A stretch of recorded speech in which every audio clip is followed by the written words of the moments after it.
No morjens, ja seuraavassa mä esitänkin sitten 5 tärkeää seikkaa, joita hyvän valmentajan tulee huomioida valmentaessaan urheilijoita, on kyseessä sitten joukkue- tai yksilöurheilu.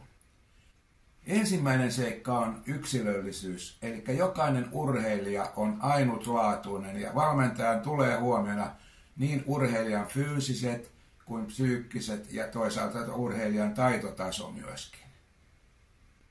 Toisena seikkana mä nostaisin esille sitten tällaisen valmennuksessa kuin tavoitteiden asettaminen. Eli valmentajan ja urheilijan tulee yhdessä tehdä selkeät ja realistiset tavoitteet, ja nämä tavoitteet auttaa urheilijaa keskittymään ja motivoitumaan. Ja toisaalta valmentajan tulee varmistaa, että tavoitteet ovat saavutettavissa ja toisaalta tukevat pitkäaikaista kehitystä. Kolmantena seikkana haluan korostaa turvallisuutta ja terveyttä.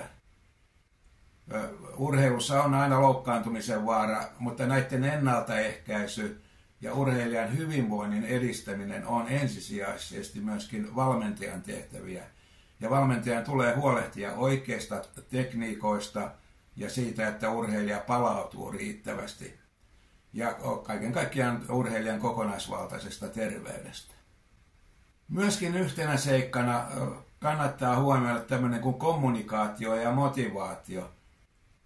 Hyvä vuorovaikutus luo luottamusta ja yhteistyötä valmentajan ja urheilijan välillä. Ja musta tuntuu vähän, että jossain kohtaa tämä kommunikaatio ei oikein pelaa.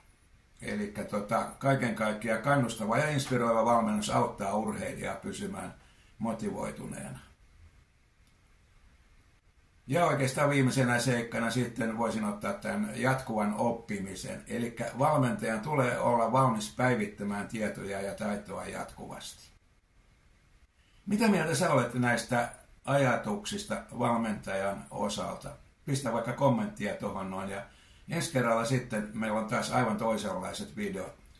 Nähdään silloin. Ei muuta kuin moikka moi!